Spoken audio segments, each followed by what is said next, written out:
Part 84. Fortunate Young Gentleman. Author, Rong Xiao Rong. Chapter 832. After thinking about it, Tang Ning felt that there was no one more worthy of trust than Princess Anyang. First of all, she is a member of the royal family and her status is respected, so no one dares to cause trouble for her. Secondly, she likes money but also lacks it, so it is unlikely that she would refuse such a pie-in-the-sky thing. Moreover, she is Zhao Man's cousin, which is also Tang Ning's cousin. In addition, she is his cousin's best friend and his fiancé's best friend. She can be regarded as half of her own. She has helped Tang Ning many times and has a very strict tone. She has not yet betrayed him about taking his mother out of the Tang family. If he can't even trust her, there won't be many people he can trust in the capital. Tang Ning suddenly realized that Princess Anyang was so reliable, and his previous attitude towards her was really lacking.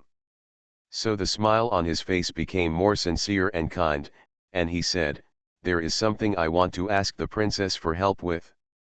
Princess Anyang glanced at him and said, "Come in and talk." She didn't ask Tang Ning what the matter was, nor did she refuse directly, which meant that she didn't consider whether to agree or refuse at all, which meant that she agreed by default. This made Tang Ning feel even more ashamed. Of course, the prerequisite for not refusing was that Tang Ning didn't make any excessive requests, such as asking her to help give birth to a child. Tang Ning followed her into the room. The maid named Chi'er helped him make a cup of tea. Princess Anyang sat opposite him and said, "Tell me what's going on." Tang Ning looked at her and said straight to the point, Princess should know that the Tang family has many shops in the capital and is involved in many industries. Of course I know that the largest Tang dynasty trading house in the capital belongs to your family." Princess Anyang said, and then she seemed to realize something, her face changed slightly, and asked, "You don't want to spread my rouge?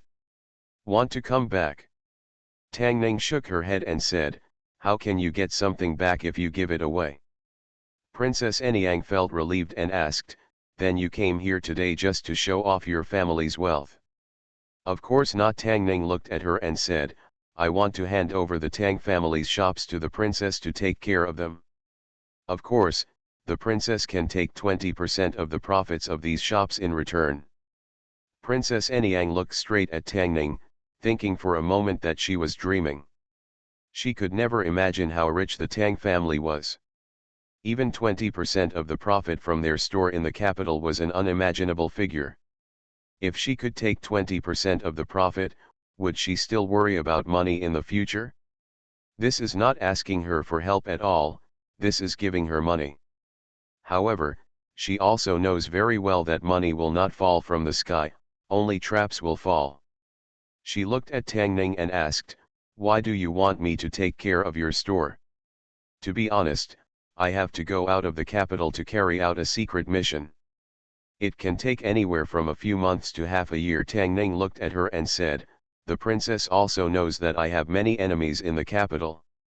If I'm not here, capital, they will definitely be ready to take action, so I must hand over these shops to someone I trust." Tang Ning had many enemies in the capital, and Princess Anyang had no doubt about this. Not only does he have many enemies, he has enemies all over the capital. In the past few years, he has fought against the Tang family, against King Duan, against Prime Minister Feng, against the 6 ministries. I don't know how many officials and dignitaries in the capital have suffered losses at his hands, especially certain dignitaries who have been beaten by him again and again. After so much trouble, I was afraid that I already hated him to the core. If these shops were in her hands, they wouldn't have to worry about this. No matter how brave they were, they wouldn't dare to attack the royal family."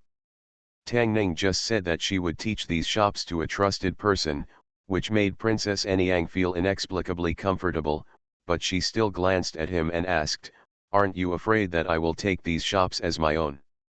Tang Ning smiled and said, "I believe the princess is not such a person." Princess Anyang looked at him and waved, "You can go with confidence, I will take good care of these shops. The reason why she agreed to Tang Ning so quickly was because of the friendship between friends, and because she could also get huge benefits from it, and she would no longer have to worry about money in the future. Tang Ning began to understand why Princess Anyang had friends all over the world.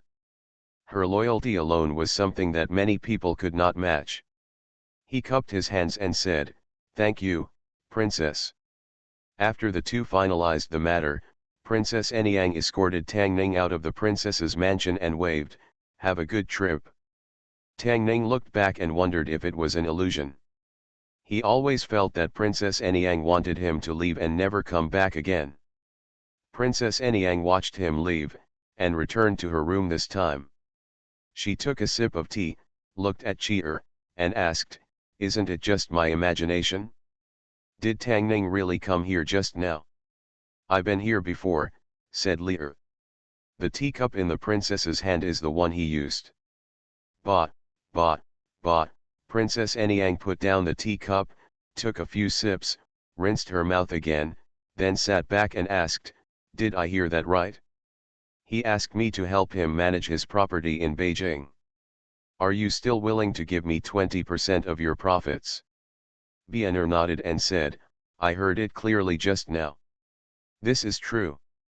A look of confusion appeared on Princess Anyang's face. She didn't think much about it just now. When she calmed down, she realized something was wrong. She frowned and said, "He left the capital temporarily, and it's not like he won't come back. Which dignitary would dare to provoke him without opening his eyes? There are some blind dignitaries in the capital, but the fittest survive. In the past few years, those blind people have long been eliminated, and those who remain are the best among them.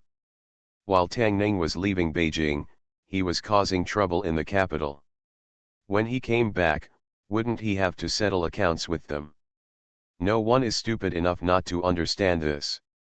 In this case, there is no need for Tang Ning to leave the Tang family's shop to her, unless he really wants to leave Chen country and never come back. But this is impossible. He is the right minister of Chen state, his home is in Chen state, and Zhao Man is still in the palace. Based on Princess Anyang's understanding of him, it is impossible for him to abandon them and ignore them. He would not leave Chengguo, but he still let her manage the shop, which was a big advantage for her. She looked at Cheer and wondered, why did he give me 20% of his profits for free? All of this adds up to millions of taels of silver every year. Yanner thought for a moment and asked, could he want to use these as betrothal gifts? Princess Anyang looked at her and murmured, this is impossible. Cheer said, but apart from the betrothal gift, there is no other explanation. Princess Anyang thought carefully, and the corners of her mouth turned up slightly.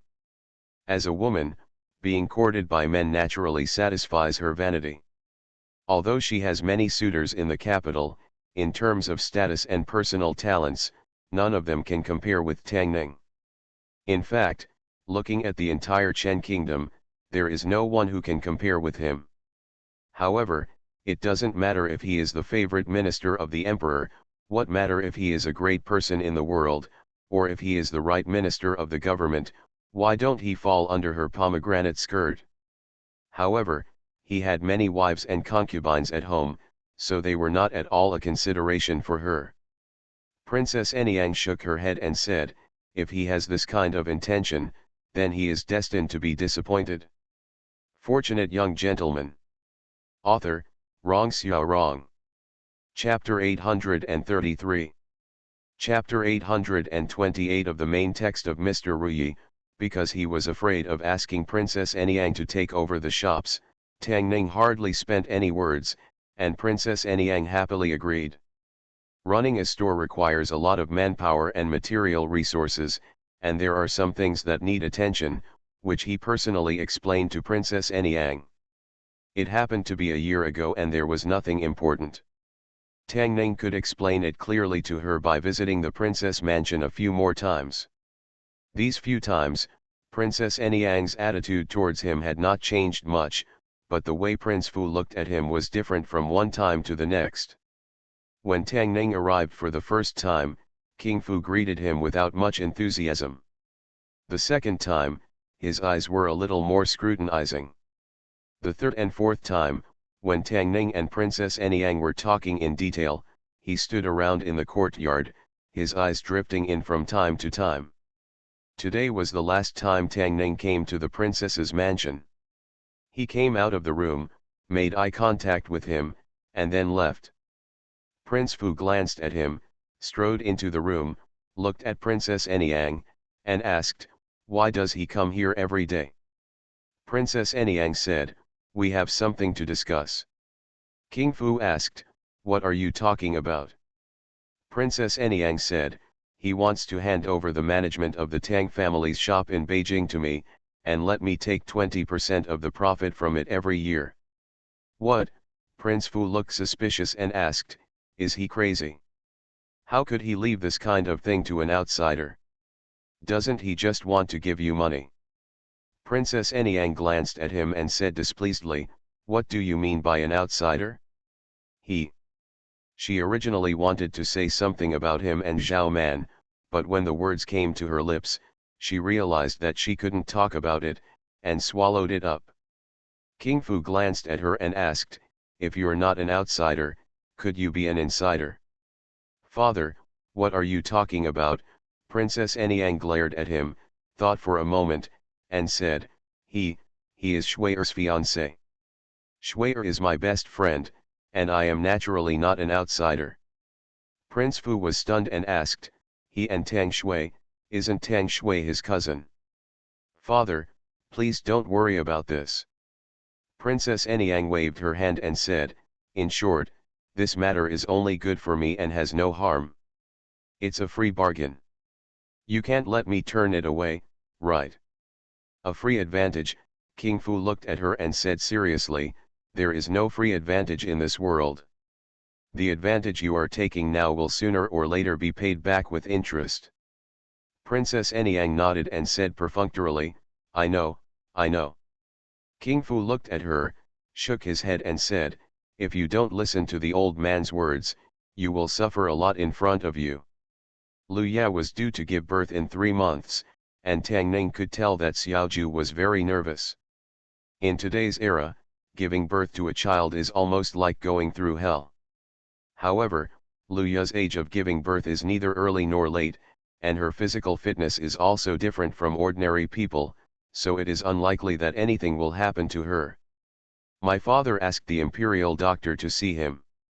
The imperial doctor said that she is most likely pregnant with a son. He will treat you to a full moon wine then. Xiaoju sat opposite Tang Ning and kept rubbing his hands. This was because he was nervous. Performance. It is understandable for a wife to be nervous about giving birth, but to be nervous 3 months in advance is a bit premature. After Xiaoju finished speaking, he glanced at Tang Ning again and added, "I have no other intentions. You will definitely have them in the future." Tang Ning shook her head and said, "I can't go to your son's full moon wine." Xiaoju looked at him and said, "That's not true."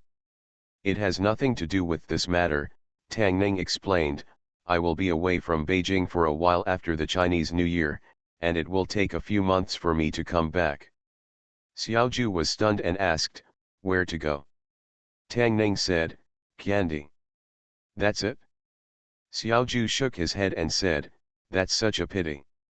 He thought of something, looked at Tang Ning, and said, "I heard from Princess Anyang that you gave her all the Tang family's shops to take care of." Tang Ning was non-committal about this. "That's true." Xiaoju glanced at him and said, "Do you really plan to?" Tang Ning asked, "What are you planning?" "I understand." Xiaoju suddenly understood and said, "It is said that Princess Anyang is good at giving birth. Maybe she can give birth to a son for you." Tang Ning glanced at him and said, "What are you talking about?" "It's nothing." Xiaoju waved his hand and said, "To tell you the truth, I also liked her for a while. Women should be like her, with Lord Asus." Tang Ning rubbed her nose and asked, "What next?" "Then Lu Ya appeared in my world." Xiaoju looked at him and talked eloquently, saying, Although Princess Anyang is good, she is still not as good as my yatter. She is too wasteful. I don't want to. I like prodigal women, and I will be satisfied with yatter. Tang Ning took her hand away from her nose, and Xiao Ju asked in a low voice, leaving. Tang Ning nodded. Lu Ya, who had been standing behind Xiao Ju just now, had disappeared behind the moon gate. Xiao Ju looked back, still feeling frightened. When he spoke again, his voice was much lower and he said, a woman should be like her, with the front and back curved. During the period when Lu Ya was pregnant, Xiao Ju not only had a stronger desire to survive, but even his aesthetics seemed to have improved. Men with little experience will like young and beautiful women, and mature men will mostly like Princess Anyang. Tang Ning looked at Xiao Ju. It was obvious that Xiao Ju, who had been unable to get up in the morning, had now entered this ranks. Tang Ning looked at him and said, there is something I need your help with. Xiao Ju said, she likes white, and her favorite food is peach candied fruit. She is most afraid of mice and snakes. She once said that her county horse must be both civil and military. Tang Ning looked at him and asked, what are you talking about? I'm talking about Princess Anyang. Xiao Ju looked at him in surprise and said, aren't you talking about this? Tang Ning looked at him and asked, I asked you to help me keep an eye on the Tang family after I leave Beijing. Who asked this? Although the current situation in Beijing is the best for Zhao Yuan, the Tang family and Prince Duan must not have given up. Although Tang Ning does not know what they will do, it is still necessary to take precautions. You are talking about this. Xiao Ju suddenly realized, then looked at him and asked in confusion, you don't want a son anymore? Tang's house in the western district of the capital. The once prominent Tang family has now completely disappeared from everyone's sight. Tang Hui, who once served as the Minister of Rights and the prince's junior tutor, was just an ordinary person when he took off his official uniform. However, the sharp light in his eyes showed that he was not an ordinary person. Tang Zhao walked in from outside and said, the plan is going smoothly. His Majesty's health has been getting worse day by day. In less than half a year, he will have to lie in bed. He looked at Tang Qi and Tang Hui and said, in addition, there is another thing. There is news from the palace that Tang Ning will secretly leave the capital to investigate the situation in Guizhou. It will take several months or even half a year to come back at the earliest. Tang Qi stood up, a hint of joy appeared on his face, and said, God helps me. Tang Zhao looked at him and said puzzledly, have you forgotten King Hui? Even if King Run is young, King Hui. Tang Hui stretched out his hand, interrupted him, and said, you only need to know that His Majesty's throne will not be passed to King Hui no matter who it is passed to. That's enough. Tang Zhao asked in confusion, why? Tang Hui's eyes flashed, and he said slowly, because he is afraid. You are listening to novels at Bless Up channel. Wish you happiness and luck. Please subscribe to receive new novels. How do you feel about this novel? Please like and leave a comment. Fortunate Young Gentleman. Author, Rong Xiao Rong. Chapter 834. The imperial meeting at the beginning of the fourth year of Ding Yuan ended an hour earlier than previous years because of the emperor's illness. After the court meeting was announced to be over, the local officials who came from all over the place exited the main hall in an orderly manner. After the court meeting was over, they would stay in Beijing for a few days at most before preparing to go back. Tang Ning and King Hui were left behind, and after the court meeting ended, they went to the imperial study room. The Prime Minister is already old. These days, he is gradually handing more and heavier responsibilities to Tang Ning and Prince Hui. Emperor Chen is also deliberately training them, as if he wants them to become the future pillars of the court. Having just finished the court meeting, Chen Huang looked a little tired and leaned on his chair. Tang Ning and Prince Hui walked in and bowed. See your Majesty.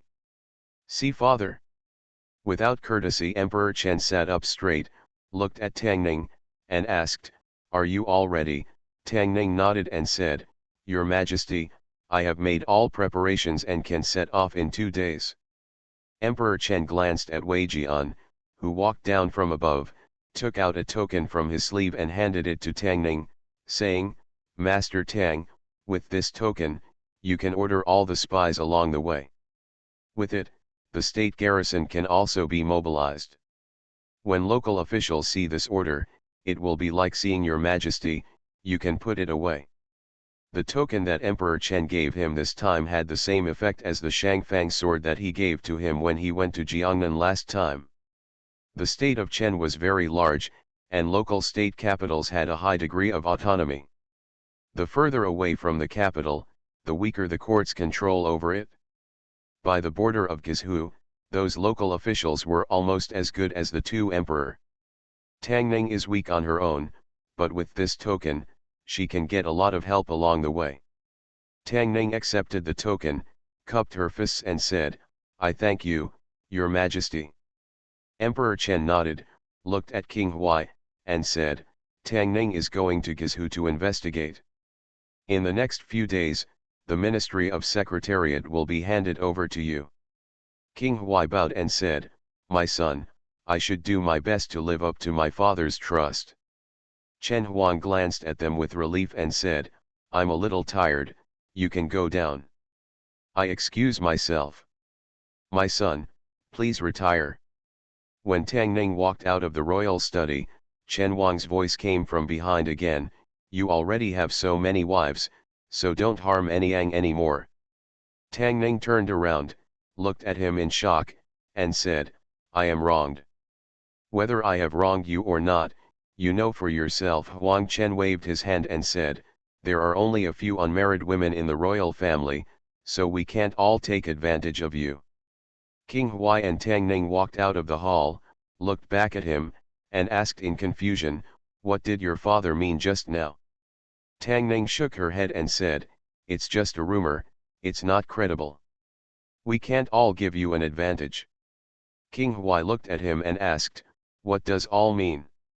"Do" means a generalization. Except for questions, the elements of the summary are placed before "do."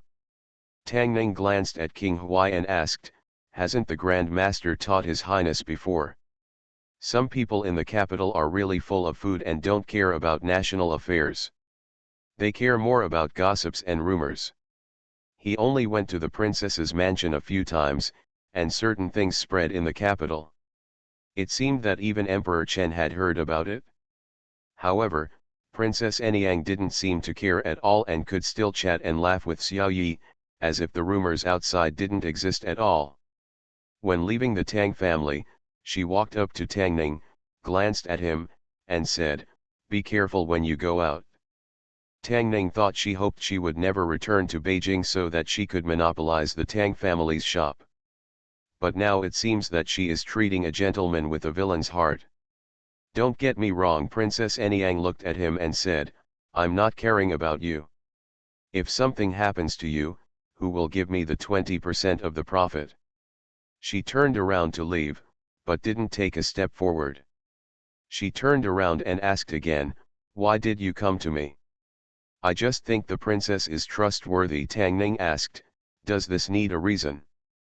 Princess Anyang looked at him, then glanced in the direction of the inner courtyard, and said, "It's too late." "Why is it too late?" Tang Ning looked back. When she turned her head again, Princess Anyang had already walked out. He was only curious for a moment and stopped thinking about what she just said. In 2 days, their family will have to separate their belongings. Even Tang Ning didn't know how long it would take him to bring Su Mei back from Guizhou. And how long will it take to completely resolve the capital matter? The 3rd year of Ding Yuan has passed. This is the 3rd year since Chen State changed to Yuan dynasty. The people of Chen State have not lived peacefully in these 3 years. However, although there have been too many twists and turns in these 3 years, Chen State has become stronger and stronger. The people followed Chen Guo all the way and saw everything happening. The changes in Chen Guo in recent years are inseparable from one person, and that is the right minister Tang Ning. This name attracted the attention of countless people in the capital. During the new year in the fourth year of Ding Yuan, the door of the Tang mansion was closed for several days. It was not until around the Lantern Festival that many people learned that a few days ago, Right Minister Tang Ning had the family went on a trip. This also made some people in the capital breathe a sigh of relief. In the past few years, countless examples have shown that wherever Tang Ning is, he will bring a bloody storm. Once he leaves the capital will be more peaceful. After he left, some figures hidden in the capital began to make moves. A certain tea house in Beijing. The figure hidden under the cloak looked at the young man opposite and said, "The things I gave you cannot be used up so quickly. Tang Zayadao, they increased the amount several times, so they naturally use it faster." The figure looked at him and said, "That thing will kill people if you use it too much." Tang Zayadao, isn't this exactly what we want? The man took out a wooden box from his arms, handed it to him, and said, "That's all you have. Use it sparingly. If you don't calculate the right time and all your efforts are wasted, don't blame me for not reminding you." Tang Zhao accepted the box and said, "Didn't your master say that for this kind of thing, the sooner the better?" His eyes were fixed on the figure under the cloak, as if he wanted to see through the face under his cloak, but his sight was blocked by the cloak. He soon gave up the idea, stood up, and said, "Goodbye." He put away the box, left the room, and hurried out of the tea house. When he walked to the street, he accidentally bumped into someone and the box in his arms fell to the ground. "You can't walk without eyes." A hint of anger appeared on Tang Zhao's face. Just as he spoke, his expression suddenly changed, and he bowed and said, "I have met His Highness Prince Huai." King Huai bent down and picked up the wooden box on the ground, lightly dusted it off, handed it to him again, and said, "There are many people on the street, watch the road." Fortunate Young Gentleman. Author, Rong Xiao Rong. Chapter 835. Chapter 830 of the main text volume of the Ruyi Young Man, Taking Over the Power. Thank you, Your Highness. Tang Zhao picked up the wooden box, bowed slightly to King Huai, and left in a hurry. King Huai clapped his hands and walked into the tea house in front of him. Not long after, in a room somewhere in the tea house, he handed a box to the man wearing a cloak and said, "You should give him another box." The man opened the box and looked at it. The wooden box he had given to Tang Zhao just now was back in his hands. He looked at King Huai and asked in confusion, "Your Highness, why is this?" Of these two boxes, the one he just gave to Tang Zhao had the same effectiveness as before, while the other box had been diluted a lot by them, so its effectiveness was greatly reduced. The amount of medicine that could kill someone in 3 months would take at least half a year after its effectiveness is reduced. King Huai stood in front of the window, looking at the flow of people below, and said, "The time has not come. From New Year's Eve to Lantern Festival, people don't have to work, officials don't have to go to the yamen, and everything is off. After the Lantern Festival, everything returned to normal. However, half a month has passed since the Lantern Festival, the first month of the early Dingyuan year has passed, and the government offices in Beijing have been operating normally for more than 10 days, but His Majesty has not yet held a morning court. The news coming out from the palace is that His Majesty is in poor health and will temporarily take a break from the court. All matters in the court will be handled by the Minister of Secretariat. In the Shangshu province, the Prime Minister has temporarily put down his government affairs, and the Right Chancellor Tang Ning is not in the capital. The entire Shangshu province is decided by King Huai alone. A palace, a dormitory somewhere. Imperial physician Cheng Lingyuheng withdrew his fingers from Emperor Chen's wrist, twirled his beard, and said, "Your Majesty's body is fine. It must be due to overwork. I will prescribe a nourishing and calming prescription for your Majesty." Concubine Fang Shu frowned and asked, "A month ago, the Imperial Hospital said that His Majesty was ill due to overwork. These days, His Majesty has not touched government affairs and has been recuperating. How can his health become worse and worse? Ling Yuheng pursed his lips and said, with all due respect, Your Majesty's illness may be more heart-wrenching. At this point, he stopped talking. Everyone knew what was wrong with His Majesty. He went to the western mountains to offer sacrifices to heaven with great expectations, but he did not expect that King Kong would rebel during the ceremony. This matter has become a knot in His Majesty's heart and will not be easily overcome. Concubine Fang Shu wanted to say something more, but Concubine Tang Hui glanced at her and said, Can it be that Concubine Shu can't even believe the words of the imperial physician? Or is Concubine Shu's medical skills better than that of the imperial physician? Concubine Fang Shu was speechless for a moment, but she couldn't say anything else. She could only look at Ling Yuheng and said, Please leave it to Dr. Ling. Ling Yuheng bowed and said, This is my duty. Concubine Tang Hui glanced vaguely at the maid serving in the corner, and said to everyone, Okay, since the imperial doctor has already seen it, let your Majesty take a good rest. Let's all go down and don't disturb your Majesty. After hearing this, everyone exited the palace one after another. Concubine Tang Hui walked down the stone steps and was about to return to the palace, but suddenly she felt something in her heart. She stopped, turned her head, and met King Huai's eyes. Concubine Hui Prince Huai cupped his fist slightly and saluted her. King Huai's gaze made Concubine Tang Hui tremble. King Huai at this moment reminded her of the child more than 10 years ago. At that time, he also looked at her with such eyes, which were full of indifference and did not contain a trace of humanity. Feelings. Tang Huifei's eyes subconsciously dodged and asked, Aren't you going back yet? King Huai smiled and said, When I saw Concubine Hui, I remembered that I received a lot of care from you when I was young. Don't blame me for being distracted for a moment. Concubine Tang Hui did not remember how she cared for King Huai more than 10 years ago.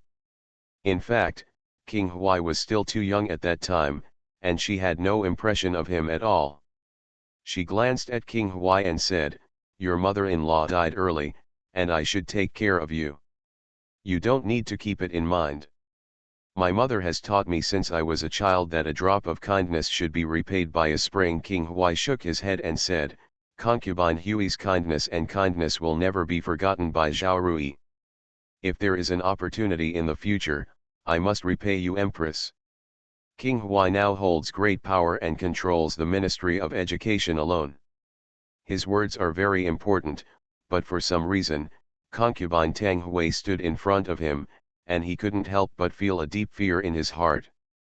He looked at King Huai, glanced at him and said, You know how to repay your kindness. I'm feeling a little unwell, so I'm going back to the palace first. Mom, walk slowly. King Huai bowed down and respectfully sent Concubine Tang Hui away. When he raised his head, the respect in his eyes had already turned into indifference. At this time, in Tai Hospital, Ling Yuheng was surrounded by several imperial doctors. One of them looked at him and asked, How is your Majesty's health? Ling Yuheng shook his head and said, No problem can be found. It seems to be really caused by fatigue. This shouldn't be.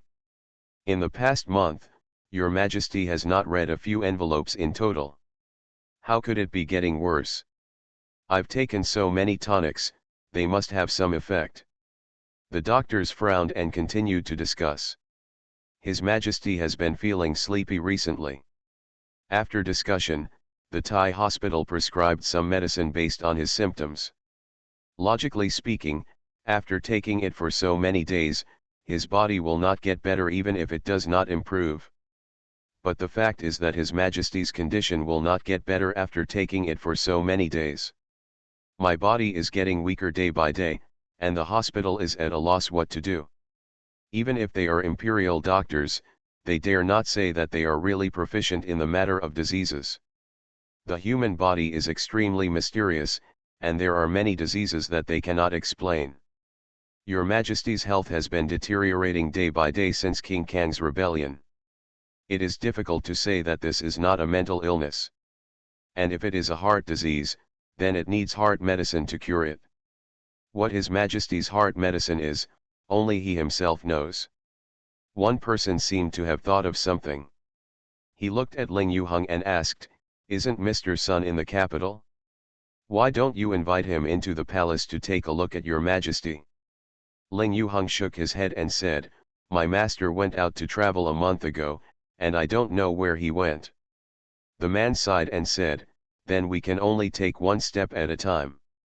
The ministers are all provinces.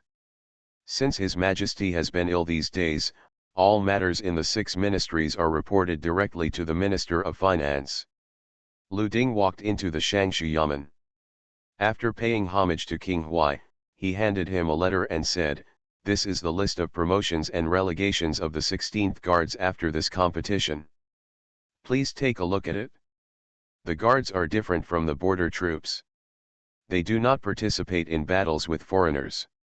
The promotion of the Guards generals mostly depends on their performance in large and small competitions."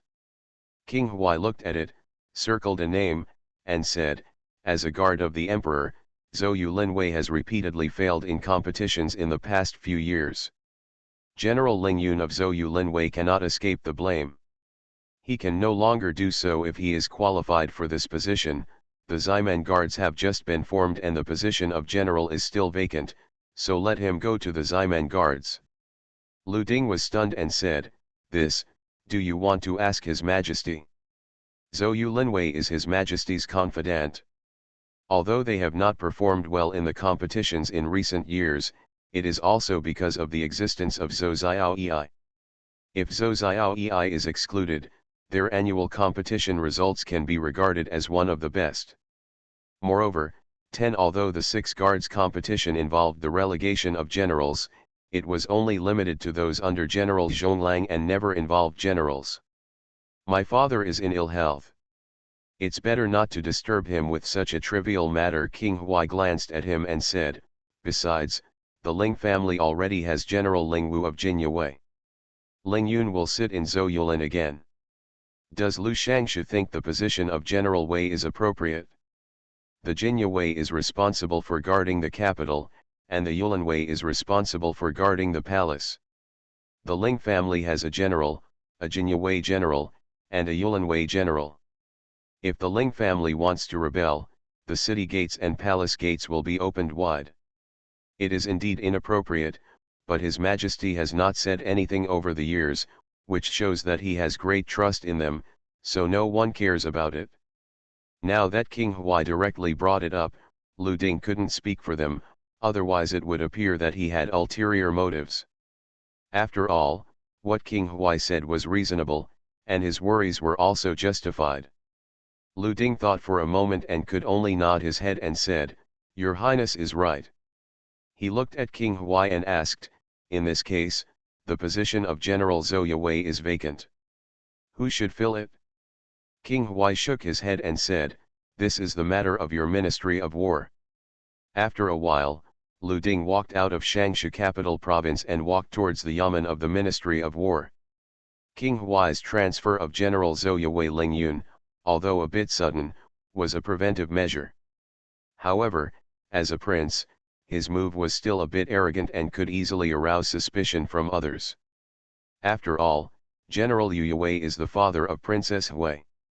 If General Zhou Yue is also his, wouldn't this palace fall into his hands? King Huai seemed to be aware of this, so he did not appoint the candidate for General Zhou Yue, but handed over the choice to the Ministry of War. In this way, some people's suspicions were naturally cut off.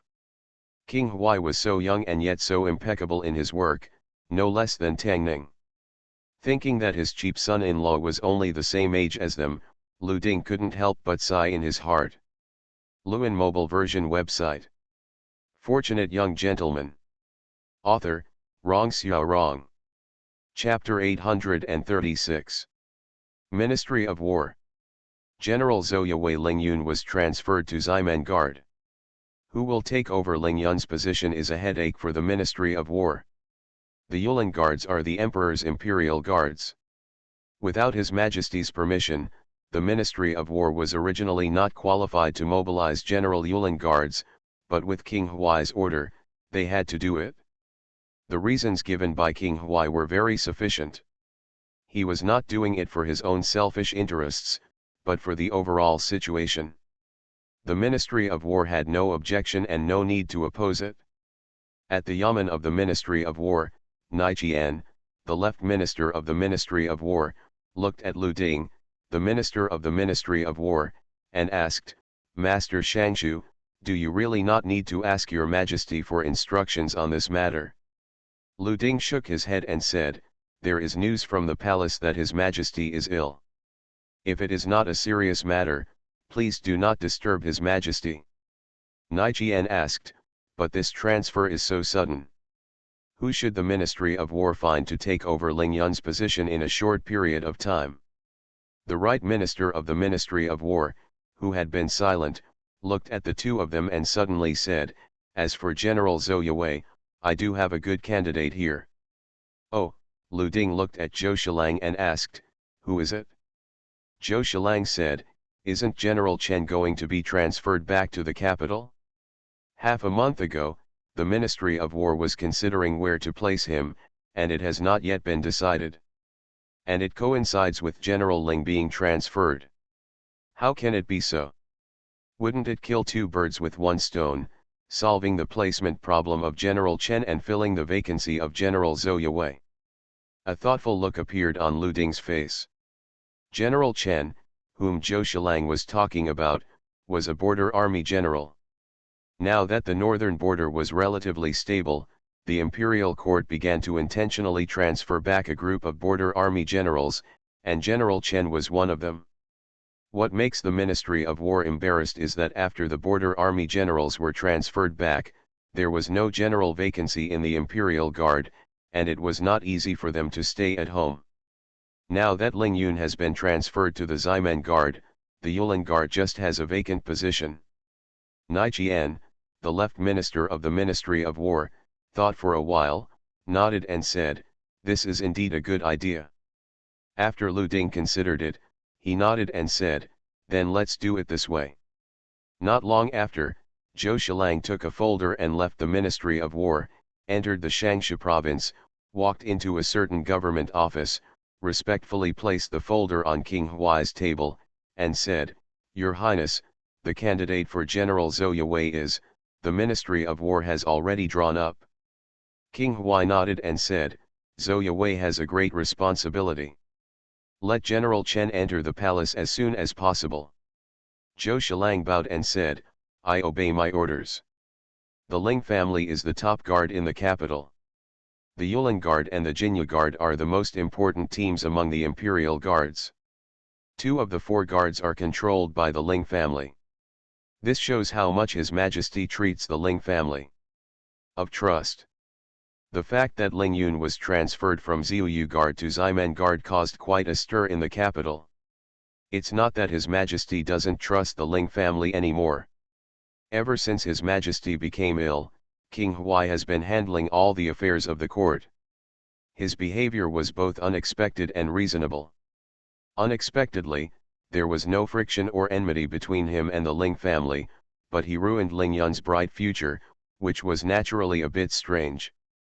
It makes sense because it is not a good thing for the royal family that such 2 important guards are controlled by one family. King Kong rebelled just 2 months ago, so what's wrong with King Huai taking precautions in the bud? Not looking at feelings, only looking at right and wrong. This was consistent with King Huai's usual style of dealing with things, so not many people thought much about it. Only occasionally do people realize that the unloved marginal prince a few years ago has unknowingly taken control of the court, monopolized power and accomplished things that even the prince could not do, which is still a bit embarrassing. And surprise. The court in the first 2 years undoubtedly belonged to King Duan and King Kong.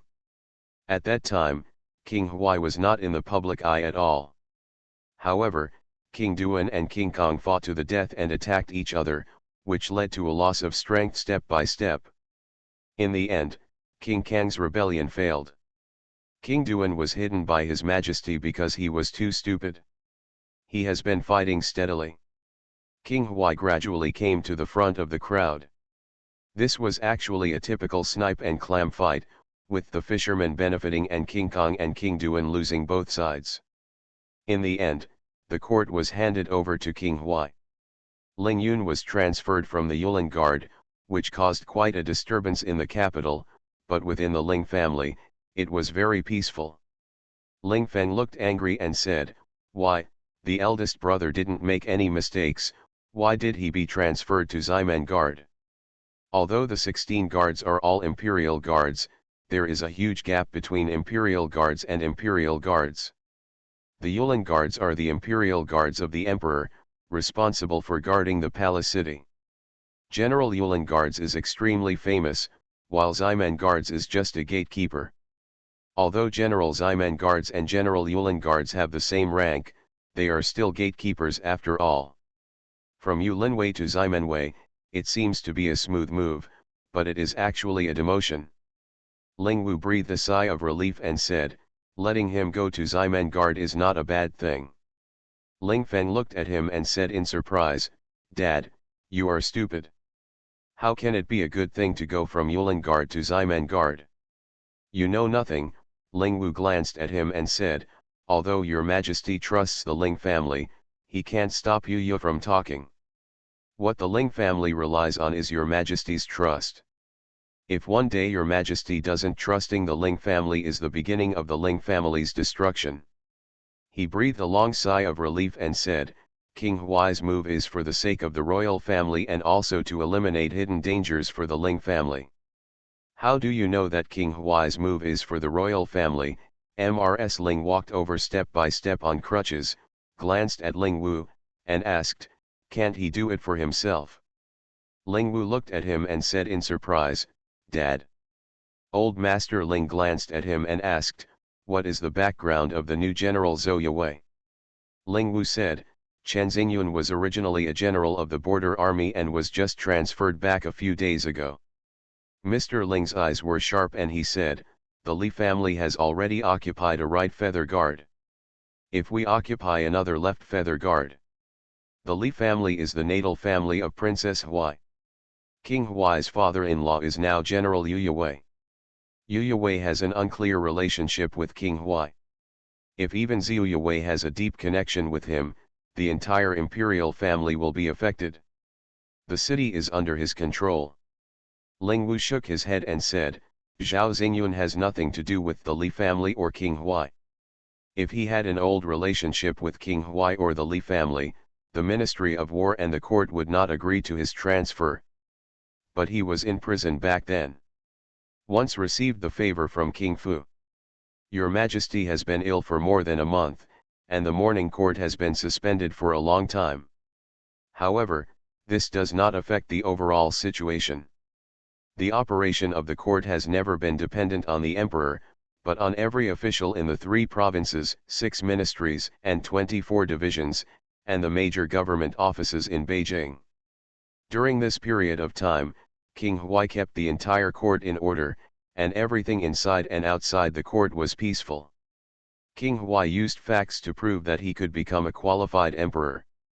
Although His Majesty has not clearly expressed this intention, after King Kong rebelled and King Duan was eliminated, many people in the capital and even officials in the court acquiesced. Got this fact? At this time, in the distant Shannon West Road, Wanzhou. At the city gate, 2 dusty figures appeared outside the city gate. Tang Ning wiped the sweat from her forehead, looked at Chen Zhou beside her, and asked, "Where's the old guy?" Chen Zhou shook his head and said, "I don't know, I was here just now." You are listening to novels at Bless Up channel. Wish you happiness and luck. Please subscribe to receive new novels. How do you feel about this novel? Please like and leave a comment. Fortunate Young Gentleman. Author, Rong Xiao Rong. Chapter 837. After nearly a month away from Beijing, Tang Ning arrived at the boundary of Wanzhou. After leaving Wanzhou and heading south, they would enter Kandy. Tang Ning was supposed to arrive in Wanzhou 10 days ago, but because of the old beggar, their trip was delayed for 10 days. In fact, Tang Ning regretted bringing the old beggar out with her after only 3 days out of Beijing. Not only did he not play his due role, he became a drag on them. In the past month, he and Chen Zhou had spent 1/3 of their time looking for the old beggar. He often disappeared and appeared inexplicably without saying hello in advance. When the three of them encountered bandits on the road, he was the first to flee. Tang Ning took care of the bandits herself and found him 3 days later. The old guy was definitely using actions to vent his dissatisfaction. After all, he was dragged to Guizhou by Tang Ning's office with pleading and half-threats. Chen Zhou stood at the gate of the city, looked around, and asked, "General, do you need me to find him?" "Forget it," Tang Ning waved her hand and said, "Anyway, we have to stay in Wanzhou for a few days. He will show up before we leave." Wanzhou is already the southernmost state capital of Shannan West Road. It is at the junction of the original Liang Kingdom and Chen Kingdom. Hundreds of ethnic groups gather here and it is an important hub connecting the central Guizhou and Shannan roads. When Tang Ning and Chen Zhou entered Wanzhou city, they saw many passers-by with distinctive clothes, who were obviously not Han Chinese. The former Liang state was different from Chen and Chu.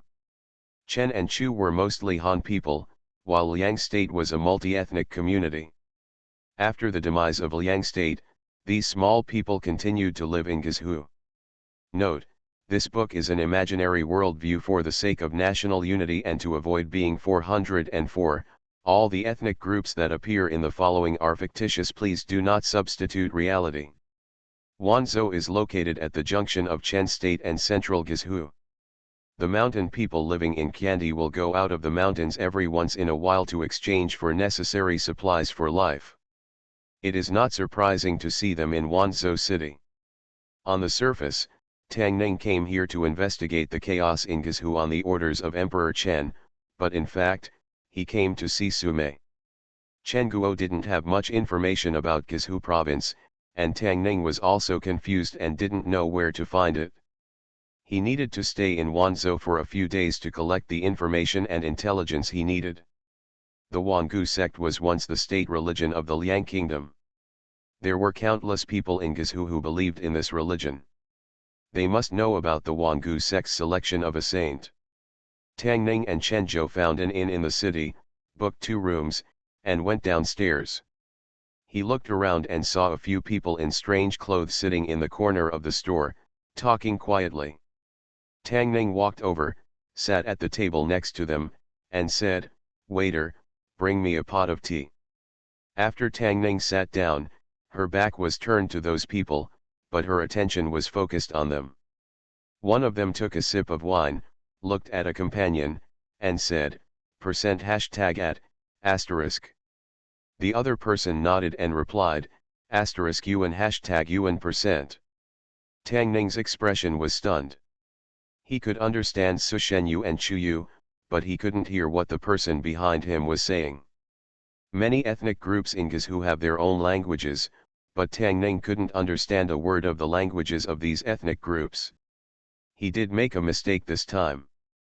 It seems that if you want to get the information he wants, you need to start from other aspects. Wanzhou has a special geographical location, located on the border of Chen State, so the imperial court naturally has many spies here. The capital of Wanzhou city is located in Wan County. According to the information Tang Ning obtained in advance, the county captain of Wan County was a spy placed here by the imperial court. He has been rooted in Wanzhou for many years, so he naturally knows the place better than Tang Ning. Ruan Qiang is the county captain of Wangxian County. His position in the county government is only below the county magistrate and county magistrate. However, in a place like Wangxian County, even the county magistrate and county magistrate have to behave with their tail between their legs. Offending the local wealthy families in the city did not bring good consequences to the county magistrate. Ruan Qiang was sitting in the county magistrate's office. Before he finished his cup of tea, a servant came to report that the county magistrate asked him to go to the front hall to handle a case. Upon hearing the news, Ruan Jiang's heart sank. Magistrate Wang, this turtle son of a bastard, usually doesn't think of him if something good happens, but if something bad happens, he will be thought of immediately. Magistrate Wang did not handle this case himself, but threw it to him. It must not be a good case. Ruan Jiang looked at his confidant and asked, "What kind of case is it?" The Yamen officer looked back and said, "Sir, you have nothing to do with this case. This case involves the Liang family, and something might happen." Ruan Jiang's heart skipped a beat when he heard about the Liang family. He didn't even ask what the case was outside, he waved his hand and said, "I'm going back first. If Magistrate Wang asks, he will say that I am unwell. There is only one Liang family in Wanzhou City. The Liang family is one of the leading wealthy families in Wanzhou City. Local officials in Wanzhou also want to give some face to the Liang family. Not only that, the governor of Wanzhou is also from the Liang family. In Wanzhou, the Liang family is the emperor. Who dares to offend?" Ruan County Lieutenant walked out of the county government office. A young man stood at the gate of the county government office, looked at him, and asked, "I wonder if Ruan County Lieutenant is at the county government office." Ruan County Lieutenant thought of the case related to the Liang family, waved his hand and said, "Not here." After that, they quickly left the county government office. Tang Ning asked two officers, and they both said that Wangxian County captain was not there. He asked for their address and soon found a house not far from the county government office. He stood at the door and knocked. A woman opened the door. She glanced at Tang Ning and asked, "Who are you looking for?" Tang Ning smiled and asked, "Is Captain Ruan here?" Seemingly seeing the extraordinary demeanor of the young man outside, the woman glanced at him and said, "Come in." As soon as Tang Ning stepped into the courtyard, another person ran in from inside. He looked at the woman and said, "Why did you let an outsider in?" Tang Ning looked at the man she had just seen at the Yamen gate and asked suspiciously, "Are you Ruan County Lieutenant?" "It's me." Lieutenant Ruan County stood up straight, glanced at him, and said, "I don't know what case you are for, but the Liang family, not only can you not afford to offend me, but I can't afford to offend you either. The official advises you to give up as soon as possible." Tang Ning looked at him and asked, "What Liang family?" Ruan County Lieutenant was stunned for a moment and asked, "If it's not because of the Liang family's case, why are you looking for me?" Tang Ning glanced at him and said, "Red hands, yellow vine wine." Ruan County Lieutenant trembled and said subconsciously, "Two orioles are singing the green willows." Tang Ning continued, "I hope to be a winged bird in heaven." Lieutenant Ruan Xian stood up straighter and immediately said, "We will all fly when disaster strikes. Although the old woman's strength is weak." Shocking Yueyang City. The woman looked at them and asked, "What are you talking about?"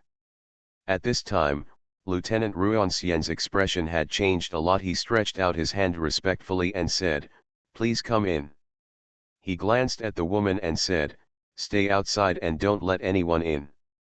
Tang Ning walked into the room. Lieutenant Ruan closed the door. Tang Ning took out a token from his sleeve. After Lieutenant Ruan looked at it, he immediately bowed and said respectfully, "Secret Agent Ruan Jiang, I have met you, sir." "No need to be polite." Tang Ning looked at him and asked, "I came here to ask you about things in Guizhou." "Your Excellency, feel free to speak." Ruan Xianwei said, "My subordinates will definitely tell you everything they know." Tang Ning looked at him and asked, "Do you know where the 10,000 Gu Sect's headquarters is?" Fortunate Young Gentleman. Author, Rong Xiao Rong. Chapter 838. The 833rd chapter of the main text of Ruyi Xiaolang Jun, the imperial examination results of my old friend Ruan Qiang were not bad. Even if he could not stay in the capital, he could at least be a county magistrate in the capital. However, the first commission he received was from the most prosperous capital of Chen State to this remote Wanzhou. He stayed in Wanzhou for 10 years. No one knew that in addition to being the county lieutenant of Wanzhou, he was also a secret spy of the court. In the past 10 years, he had seen all the movements of Wanzhou for the court and wrote a secret letter every month to report to the court. He was the first to notice the changes in Guizhou, and it was he who sent the news to the capital. However, in the past few months, 3 secret spies were sent to Guizhou, but there was no news. The one in front of him was the 4th one he had seen.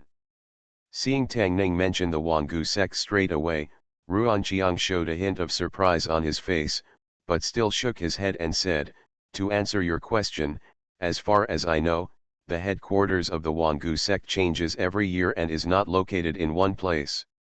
Unless they are their core followers, no one knows where their headquarters is located." Tang Ning frowned slightly. Before coming here, he did not expect that the Wangu sect was so mysterious in Guizhou. Even few people knew where the headquarters was located. In this way, it would be even more difficult for him to find Sumei. Ruan Qiang shook his head and said, "It is said that the headquarters of the Wangu sect was not like this a few decades ago. Later, it was said that a major event happened in their section. Since then, they have started to frequently change the location of the headquarters. These are not what Tang Ning is concerned about." He looked at Ruan Qiang and asked, "Where can we find the core members of the Wangu sect?" "I don't know about this." Ruan Qiang looked at him and said solemnly, "The methods of the people in the Wangu sect are superb and unpredictable. You must be careful. Before you, 3 adults have met with accidents. With the old beggar here, Tang Ning is naturally not worried about their Gu techniques. In terms of Gu techniques, he has already learned the Wangu Poison Sutra, and his Gu techniques are not necessarily worse than their 10 elders. After all, they have not seen the complete Poison Sutra." Speaking of the old beggar, Tang Ning remembered that before they entered the city, this old guy ran away to who knows where again. He had to wait for him to find him before he could go deep into Guizhou. Tang Ning was a little disappointed that he didn't get any useful information from Ruan Qiang. It seemed that he would have to find out more after entering Guizhou this time. Ruan Qiang saw him out of the house and bowed, saying, "Sir, take care." He looked at the back of the big man in the Secret Service, his lips moved, but he didn't speak. He had been in the position of Wanzhou County Lieutenant for 10 years. According to the rules of promotion of officials in the state of Chen, he should have been promoted several years ago, but because of his identity as a secret agent, he had been in this position for 10 years. He actually wanted to ask when he could be transferred out of Wanzhou, but when the words came to his lips, he didn't have the courage to ask. He sighed lightly and was about to turn back when a figure stumbled over from the side and blocked his way, saying in a sad voice, "Sir, please help me." County Lieutenant Ruan was startled and stepped back a few steps, asking, "Who are you? What do you want me to do?" The woman looked at him and said, "Liang family." Hearing the word Liang family, County Lieutenant Ruan's heart skipped a beat and waved his hand, "I can't control the affairs of the Liang family." The woman looked pale and said anxiously, "Sir." County Lieutenant Ruan waved his hand and said, "Let's go." The woman looked even paler and was about to speak when a voice suddenly came from behind her. "Miss Zhao." Zhao Yuner turned around and looked at the figure opposite, blurting out, "Tang, Lord Tang, why are you here?" Tang Ning looked at her, a strange look appeared on his face, and said, "It is indeed Miss Zhao." When their family just moved to the capital, Zhong Yi and the daughter of the then county magistrate Zhao were good friends, but later county magistrate Zhao stood on the side of the Tang family and opposed his father-in-law, who was the county magistrate of Ping'an at the time. Then, his corruption and bribery were exposed and he was sentenced to exile by the court. Although his family was not implicated in that incident, Zhao Yuner and her mother left the capital since then and there was no news of them.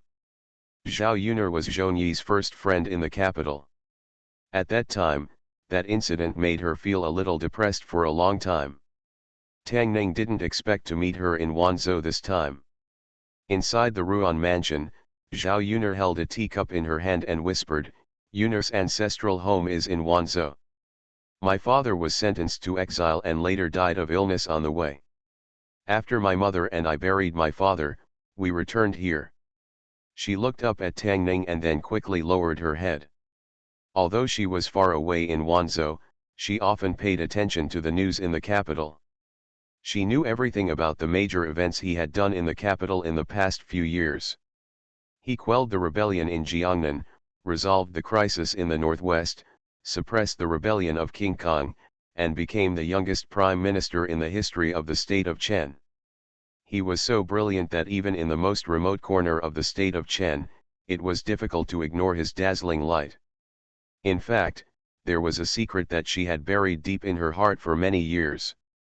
The champion who won the top 3 prizes in the imperial examination was the husband that countless women in the capital fantasized about, and she was one of these countless women.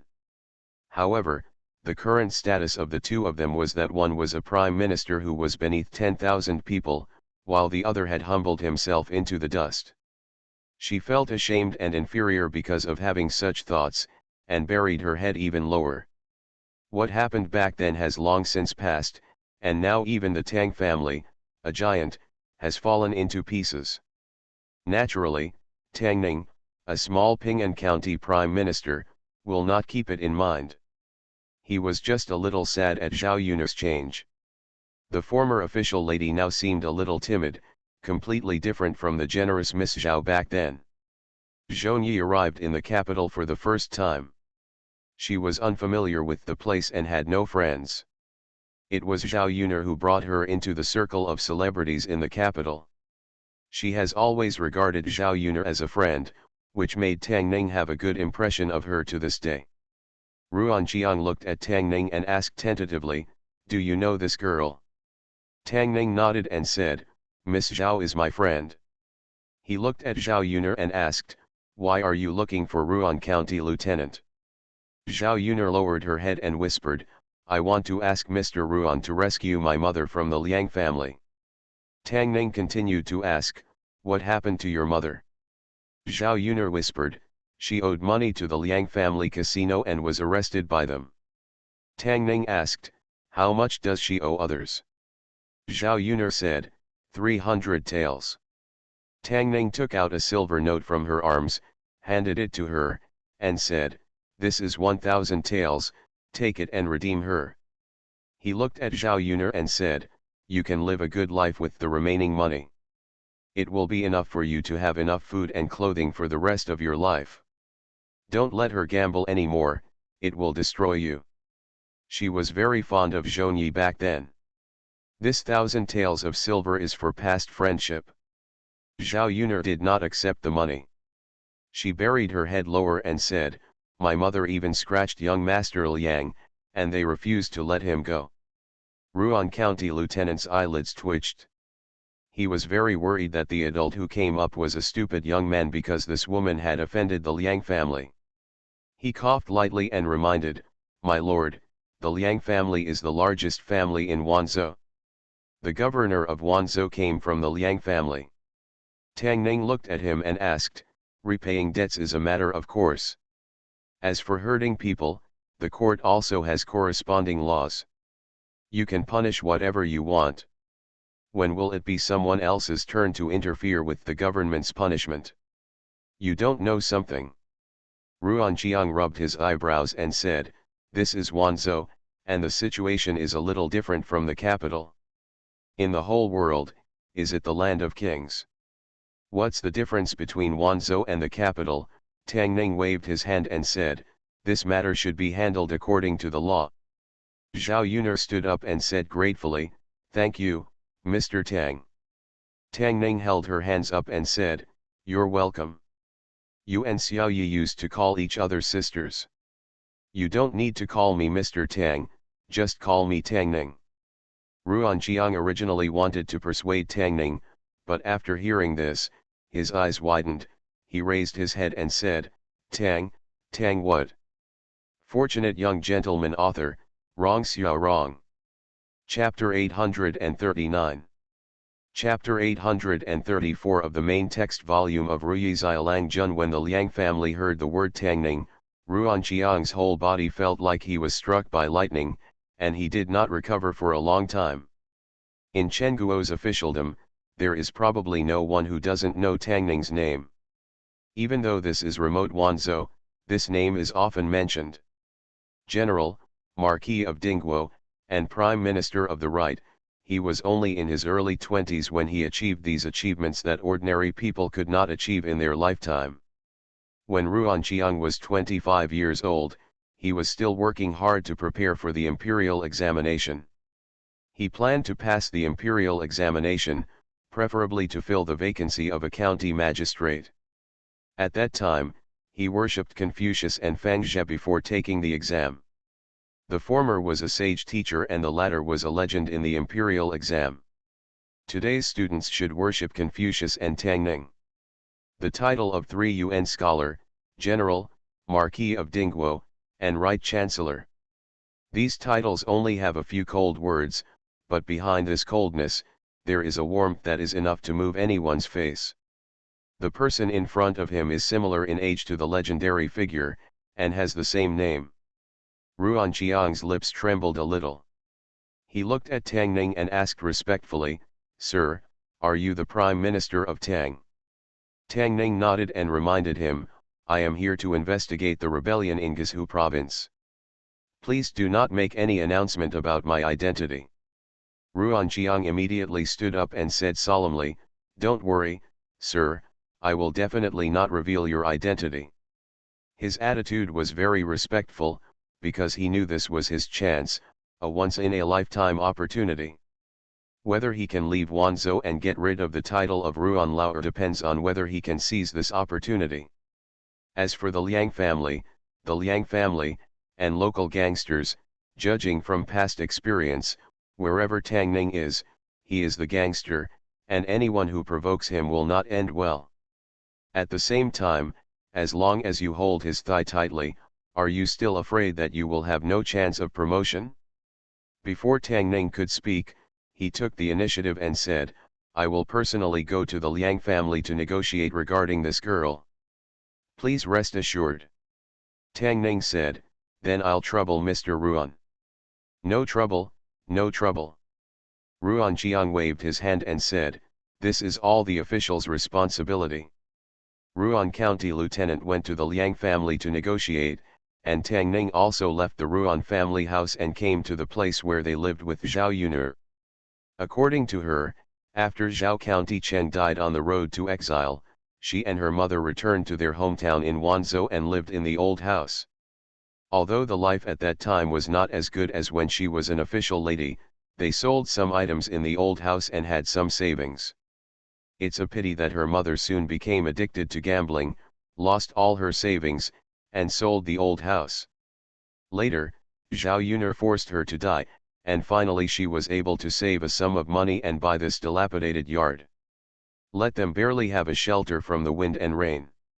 The location of this house was undoubtedly a gathering place for poor people in Wanzhou. Along the way, many idle people she met on the road cast strange glances at her. Zhao Yuner avoided the eyes of those people and walked to the courtyard with Tang Ning. She quickly closed the door and said, I'll get you some water." Tang Ning shook her head and said, "No, I'm not thirsty." Zhao Yuner looked up at him, forced a smile on her face, and said, "There is nothing to entertain at home." "You don't have to be so polite." Tang Ning casually sat on a stone bench in the courtyard and said, "I never thought we would see each other again one day after we said goodbye." Zhao Yuner said, I didn't expect to see Tangda again, I didn't expect to see you again." After she said this, the atmosphere became a little awkward. Zhao Yuner mustered up her courage, raised her head and asked, "Is Sister Zhong okay?" "She is very good." Tang Ning smiled and said, "She often talks about you to me." While Tang Ning and Zhao Yuner were chatting, Ruan Qiang met the young head of the Liang family in the Liang family. The Liang family is a local wealthy family. If the Wan County magistrate wants to see the head of the Liang family, he can't just do it. However, the county captain is an official and is considered a figure in Wangxian County. It is not appropriate to reject him directly. Generally speaking, the young head of the Liang family is the one who handles these small matters. Ruan Jiang walked into the hall, cupped his hand to a young man, and said, "Master Yu."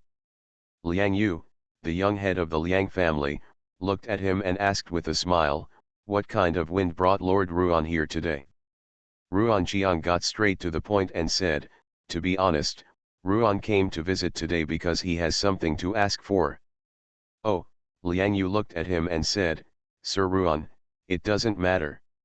"That's it." Ruan County Lieutenant looked at him and said, "Ruan has a friend." Her mother accidentally offended the second young master and was detained in the Liang family. Ruan is here to keep the Liang family company. I hope the eldest son can be merciful and let her go. He placed 3 silver notes on the table and said, "This is the money she owes the casino." Ruan paid it back on her behalf. Such a trivial matter is not worthy of Mr. Ruan's personal trip. Liang Yu waved his hand and said to a servant behind him, "Go and let him go." Ruan County Lieutenant's face showed joy. He stood up, cupped his hands and said, "Thank you, eldest son." Liang Yu smiled and said, "It's a trivial matter." After Ruan Xianwei thanked him and left, Liang Yu sat down again. Before he finished his cup of tea, a figure hurried in from outside. A young man with scratches on his face walked in quickly, looked at him, and said angrily, "Brother, why did you let the person I arrested go?" "The person you arrested?" Liang Yu looked at him and said, "Are you a government official? Why do you arrest people?" "She still owes me 300 taels of silver," the young man said. "It is only natural to pay back debts. Even if you go to the government, I will be justified." Liang Yu pointed to the table and said, "Ruan Jiang, the county captain of Wangxian County, has already paid back the 300 taels of silver for her. He wants the Liang family to release her." "Who is the Wangxian County captain? Why should we listen to him?" the young man said with a look of disdain. "That woman scratched my face, and she can't get over with just 300 taels of silver." Okay, Liang Yu glanced at him and said, "How many times have I told you, keep a low profile?" The young man glanced at him and said, "If I had been high profile, I would have used force on her daughter long ago. She was originally willing to use her daughter to pay off the debt, but you, brother, did something bad." Liang Yu looked at him and said, "If you want a woman, go to a brothel. Why can't you find a woman there?" The young man said angrily, "Can that be the same?" "Okay, this matter is over here." Liang Yu waved his hand and said, "Just think of it as betraying Wangxian County Lieutenant to save face." "Why should we sell his face?" Liang Tao stood up and said, "We are the Liang family. In Wanzhou and the entire southwest, whose face do we need to sell?" Liang Yu glanced at him and said, "Do you know why you can stand here and talk so shamelessly?" Liang Tao said, "Because the Liang family has this strength." "Because the Liang family is obedient." Liang Yu looked at him and said, "You have to know who gave the Liang family everything they have now, and you also need to know who you should listen to. Disobedient you don't want to taste the fate of." When Liang Tao heard this, he seemed to have thought of something, and his body couldn't help but trembled, but he still said unwillingly, "What if they are willing?" Liang Yu glanced at him and said meaningfully, "You should pay attention to your own propriety, otherwise it will not be good for anyone when the time comes." Liang Tao understood the deep meaning of his words, grinned and said, "Don't worry, I know what's appropriate." You are listening to Novels at Bless Up channel. Wish you happiness and luck. Please subscribe to receive new novels. How do you feel about this novel? Please like and leave a comment. Fortunate Young Gentleman. Author, Rong Xiao Rong. Chapter 840. In the past few years, what Tang Ning understood most was probably the 2 words times have changed and things have changed and people have changed. Zhao Yunus' transformation from a cheerful official lady to a cowardly folk woman was due to the sudden change in her family circumstances. In the past 2 years, many families in Beijing have been uprooted, and there are also many people who have confiscated their families and exterminated their families. Compared with this, the Zhao family is actually doing very well. Ruan Xianwei worked very quickly. After Tang Ning sat in the courtyard for a while, two figures pushed the door in from outside. One of them is naturally Ruan Jiang, the captain of Wangxian County, and the other is Zhao Yunar's mother. A few years ago, Tang Ning didn't have a good impression of her. When they were in the same county government, she often made sarcastic remarks to her mother-in-law.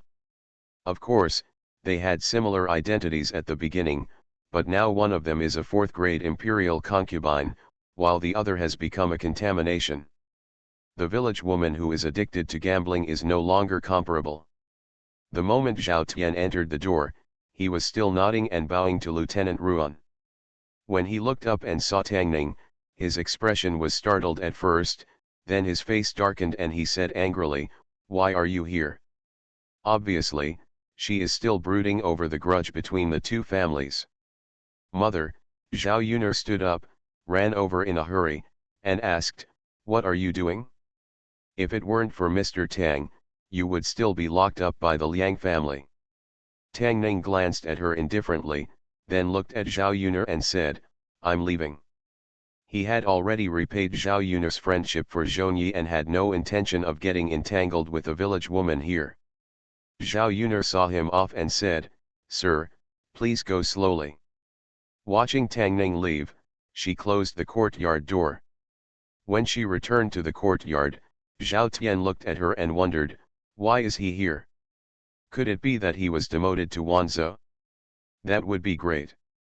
Zhao Yunar didn't tell her that Tang Ning was now the prime minister of a country and one of the most distinguished people in the Chen country. She just shook her head and said, "Don't gamble anymore. Next time, I can't save you either. I heard from the county captain that you gave the Liang family 300 taels of silver." The woman looked at her and asked, "Where did your silver come from?" Zhao Yunar was silent for a moment and said, "Master Tang lent it to me because of our past friendship." "Did he lend it to you?" The woman's eyes lit up and she asked, "How much did he lend you, and do you have any more?" "I originally won back my capital with interest that day. If you give me another 100 taels, I will. If we can win back our old house, we won't have to live in this shabby place anymore." Zhao Yunar said, "I only want 300 taels." In fact, Tang Ning gave her 1,000 taels and returned the Liang family's 300 taels, but she still had 700 taels left in her hand.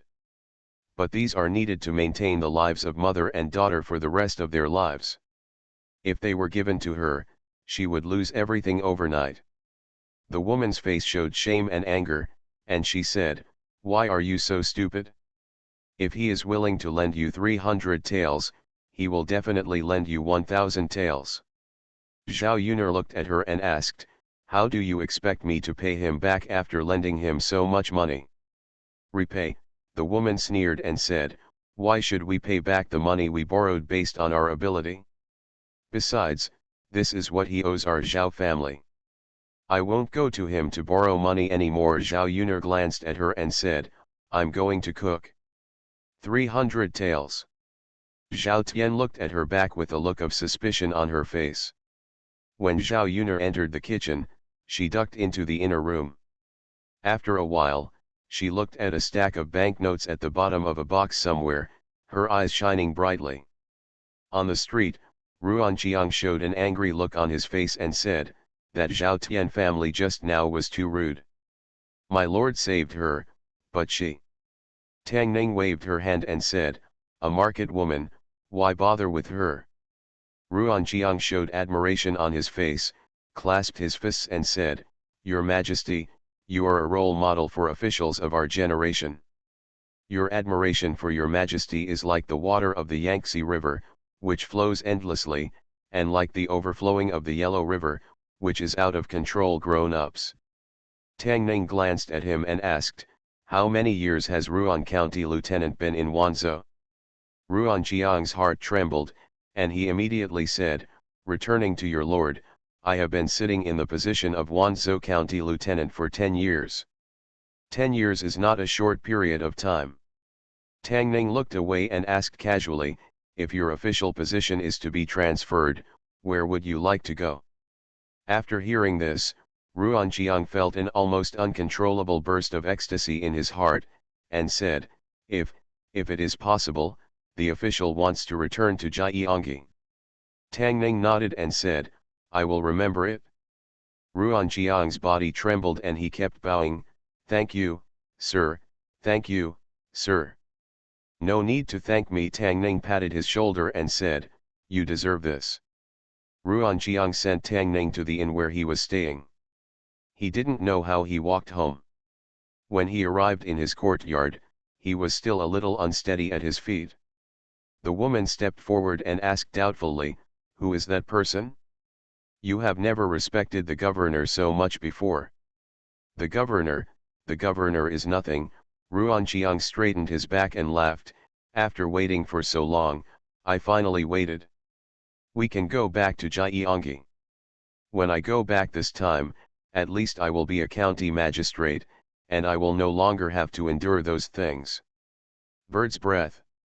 Since Tang Ning didn't get any information from Ruan Xianwei about the Wangu sect's general altar or its core members, there was no need to stay in Wanzhou. But no one knows where the old beggar ran off to.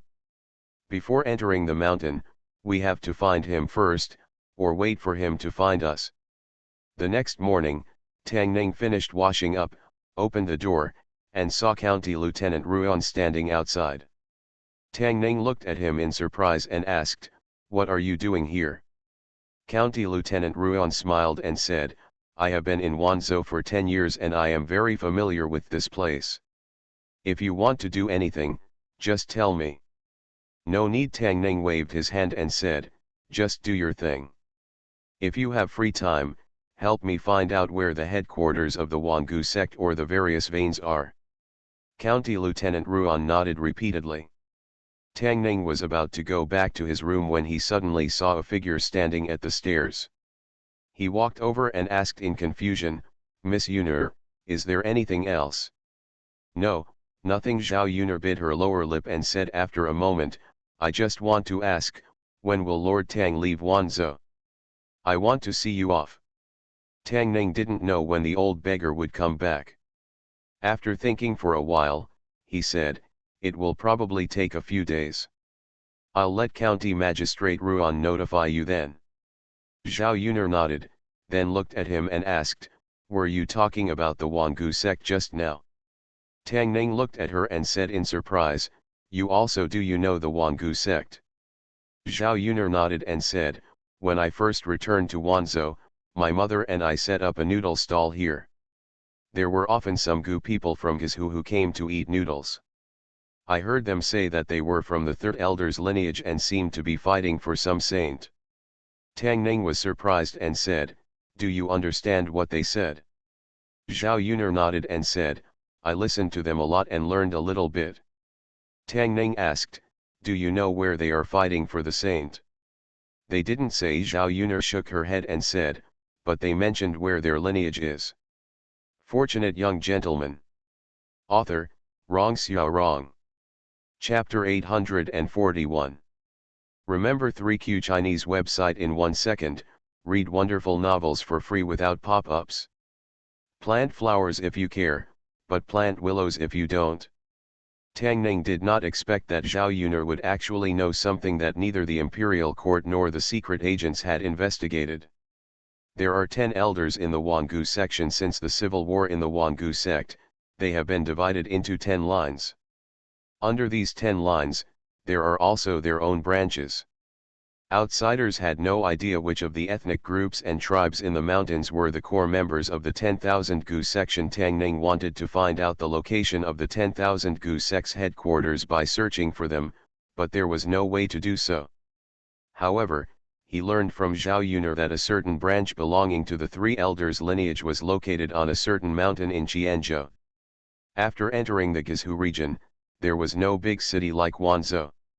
The mountain people in the Guizhou region gathered into tribes and lived close to the mountains.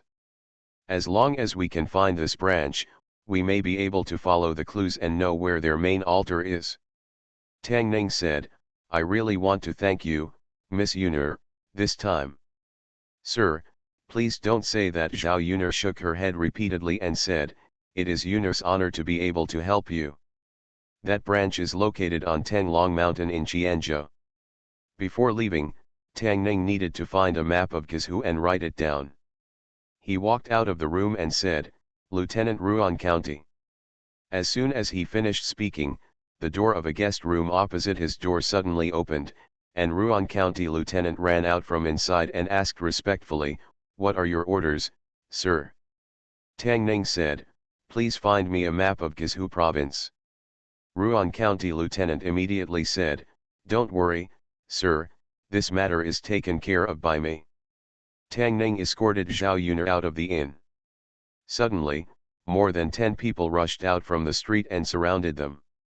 Before Ruan Xianwei could leave, his expression changed and he said angrily, what do you want to do? A young man at the head took out a piece of paper, waved it in front of his eyes, and said, it is only natural to pay back debts. He pointed at Zhao Yuner and said, her mother owes us a lot of money. I come to her to collect the debt. Is there anything wrong? Ruan County Lieutenant looked at the young man and said, second young master, haven't I already returned the 300 taels of silver to you? The 300 taels were paid back. Liang Tao looked at him, shook his head and said, but she just owed us another 30,000 taels, so what do you mean? Ruan County Lieutenant was shocked and asked, 30,000 taels. Zhao Yuner's beauty turned pale, and she looked at the woman behind the young man, confused, Mom, you went gambling again, where did you get the money? The woman glanced at her and said, there are obviously 700 taels at home, and you still say you don't have them.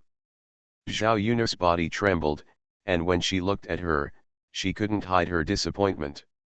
Your mother said that she has no money to pay me back. If you don't have any money, you can give it to me. Liang Tao sneered and reached out to grab her. Ruan County Lieutenant suddenly stepped forward and opened his hand, said angrily, let's see who dares. Liang Tao's face darkened and he said, Ruan Lao, are you sure you want to go against my Liang family? Although Ruan Xianwei felt a little guilty, he knew that the person standing behind him was a backer 100 times more powerful than the Liang family.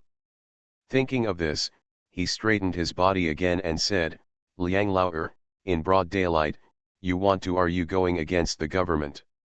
The sound of Liang Lao made Liang Tao furious. He kicked Ruan Qiang in the stomach and waved, take him away. Ruan Qiang staggered, and finally stood up straight. He raised his head and saw a figure walking out of the inn, holding a whip in his hand. He only heard a few ant sounds, and several people rushed towards him. The servants of the Ming Liang family just ran away with their heads in their hands. Chen Zhou put away his whip, looked at them, and said calmly, get out. Liang Tao took a few steps back, looked at them, gritted his teeth and said, you guys have the guts? The situation is stronger than the people. The servants around him are obviously no match for the whip guy. Liang Tao glanced at them and said, let's go. When the servant next to him left, he grabbed the woman's arm. Zhao Tian looked at Zhao Yuner and said hurriedly, Yuner, save me. The servant immediately looked at Chen Zhou nervously. Chen Zhou looked at Tang Ning. Tang Ning waved her hand and said, it is only natural to pay back debts. Don't meddle in other people's business. Chen Zhou nodded, put away his whip, and returned behind Tang Ning. Zhao Tian's expression changed drastically and she said loudly, Yuner, save me. Zhao Yuner looked at Tang Ning and opened her lips, but in the end she didn't say anything. You heartless. I am your mother. You wait, you will regret it. Zhao Tian was dragged away by those people. Tang Ning looked at Lieutenant Ruan and asked, are you okay? Ruan County Lieutenant rubbed his belly and said, I'm fine, sir. Tang Ning then looked at Zhao Yuner who was standing aside and said, if she can't remember the lesson this time, she will do it again in the future. Today's scene will happen again sooner or later. Zhao Yunar nodded and said, I know. Tang Ning said, let her suffer a little first. Zhao Yunar didn't say anything, just acquiescing. Liang family. Liang Tao kicked over the chair and said with a sullen face, the person named Ruan dares to interfere with my Liang family's affairs. The servant next to him said, Master, there should be someone behind the person named Ruan. I think the young man next to him should have some identity. I know, I know. Zhao Tianqi heard this and hurriedly said, he is an official in the capital, just a small official. Beijing officials are 3 levels higher. Although the Liang family is not afraid of a small official from the capital, Liang Tao does not want to make a big deal. He looked at Zhao Tianqi and said, I'll give you 3 days. If you can't raise the money, let your daughter wait for you to collect your body. Zhao Tianqi's face changed drastically and said, how can I raise so much money? Then I don't care. Liang Tao looked at her and said, 30,000 taels of silver, buying your life, it's worth it for you. Zhao Tianqi said sadly, except for that broken house, I have nothing left. How can I raise it? Liang Tao looked at her and smiled, who said that, don't you have another daughter? Ruan Qiang held a piece of paper in his hand, looked at Tang Ning helplessly, and asked, Sir, what should we do now? The paper in his hand was a contract of sale. Zhao Yunar's contract of sale. Zhao Tianqi owed money to the Liang family and was unable to repay it, so she sold Zhao Yunar to the Liang family. This kind of thing happens from time to time. Some gamblers who are crazy about gambling, after selling their houses, sell their children, wives, and even themselves. They don't know, or they don't want to know, that it is a fact that they lose every time they gamble. From the moment they step into the casino, if they don't stop as soon as possible, they will sooner or later end up in this dead end. However, no matter what, this kind of thing that is consensual is protected by law in the state of Chen. Zhao Tianqi is Zhao Yunar's mother. This contract of sale has her signature and handprint. Even if it is taken to the government, the Liang family is right.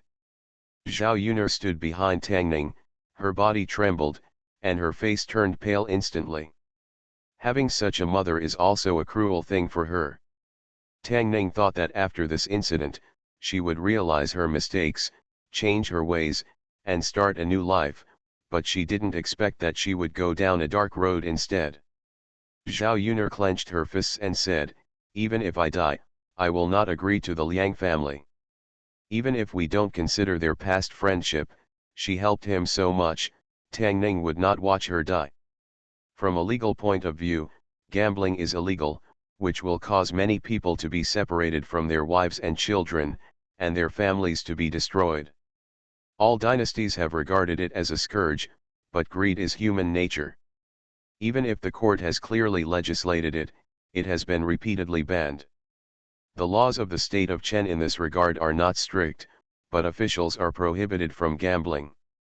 Under the feet of the emperor in the capital, they can still restrain themselves and dare not play too much, but in a place like Wanzhou, the court's laws are useless.